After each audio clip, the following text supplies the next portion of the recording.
నమస్తే. ఆదిశంకరాచార్యులు గారు రచించిన సౌందర్య లహరిలోని శ్లోకాలను మా గురువు గారు ఉషా గారు మాకు చక్కగా నేర్పించారు. మేమందరం వారికి ధన్యవాదాలు తెలియజేస్తున్నాం. వాగద్దావివ సంపృక్తో వాగద్ద ప్రతిపత్తయే జగత పితరౌ వందే పార్వతీ పరమేశ్వరౌ. భూపాల రాగం మొదటి శ్లోకం. శివ సత్యాయుక్తో యది భవతి శక్త ప్రభవితుం నచేదేవం దేవో న ఖలు కుశల స్పందితుమపి అతస్వామారాధ్యాం హరిహర విరింజాదివిరపి ప్రణంతుం స్తోతుం వా కదమకృత పుణ్య ప్రభవతి. 11వ శ్లోకం అరభీ రాగం. చతుర్భిః శ్రీకంఠైః శివయువతిభిః పంచభిరపి ప్రభిన్నాభిः శంభో నవభిరపి మూల ప్రకృతిభిః చతుశ్చత్వారింశత్ వసుదళ కళాశ్రత్రివళయ త్రిరేకాభిः సాతం తవ శరణ కోనా పరిణతః. 21వ శ్లోకం. తటీయేకా తన్వీ తాపన శశి వైశ్వానరమయీ నిషన్నాం షన్నాం అప్యుపరి కమలానాం తవ కళా మహాపద్మాటవ్యాం మృదితమలమాయేన మనసా మహంత పశ్యంతో దదతి పరమాహ్లాద లహరీ. 31వ శ్లోకం మోహనరాగం.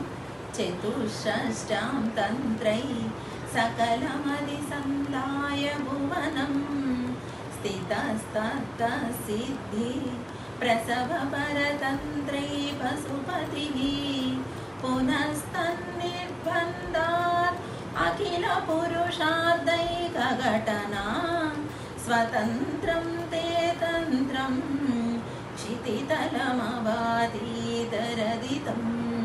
మోహన రాగం 41వ శ్లోకం.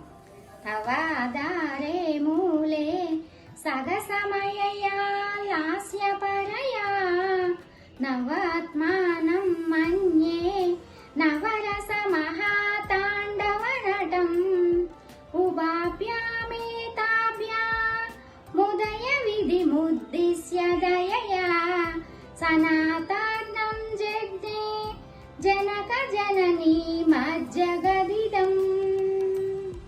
శివే శృంగారాత్రా తదితరజినే గుచ్చనపరా సరోషా గంగాయాం గిరిశచరితే విస్మయవతి హరాహిప్యోభీతా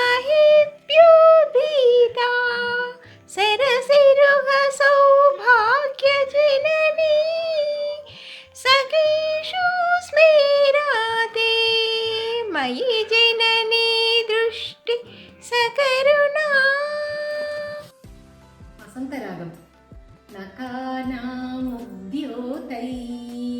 నవనలిన రాగం విహసతాం కరాణాం తే కాంతిం కథయ కథయామ కథము మే కయాచిద్వా సామ్యం భజతు కలయా హంతకమలం యది క్రీడా లక్ష్మీ చరణతలలాక్షారసజనం.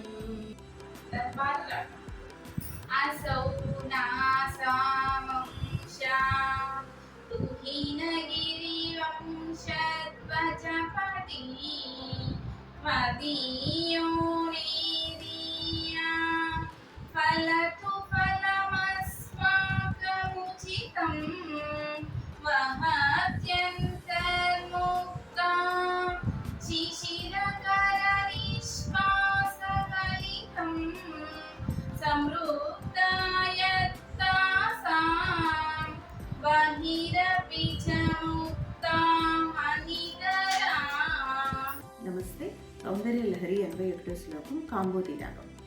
గురుత్వం విస్తారం क्षितिधरपति पार्वती निजा नितं बाधाचिद्ध्या त्वयि हरणरूपेण निदधे अतस्ते विस्तीर्णो गुरुरयमशेषां वसुमतीं नितम्बा प्राग्भारा स्थगयति लघुत्वं नयति च. 91వ శ్లోకము మధ్యమ రాగము. పదన్యాస క్రీడా పరిచయమివారబ్ధు మనసా స్ఖలంతస్థే కేలం భవన కలహంసాన జగతి అతస్తేషాం శిక్షాం సుభగమణిమంజీరరనితా చలాదాచక్షాణం చరణకమలం చారుచరితే. 100వ శ్లోకం మధ్యమ రాగం. ప్రదీపజ్వాలాదిః దివసకరనీరాజనవిధి సుధాసూతేశ్చంద్రోపల జలలవైరఘ్యరచనా స్వకీయైరంభోభిः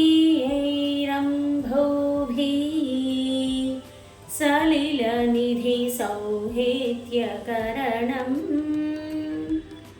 त्वदीयाभिर्वाग्भिः तव जननि वाचां स्तुतिरियम्. भूमौ स्खलितपादानां भूमिरेवावलम्बनं त्वयि जातापराधानां त्वमेव शरणं त्वमेव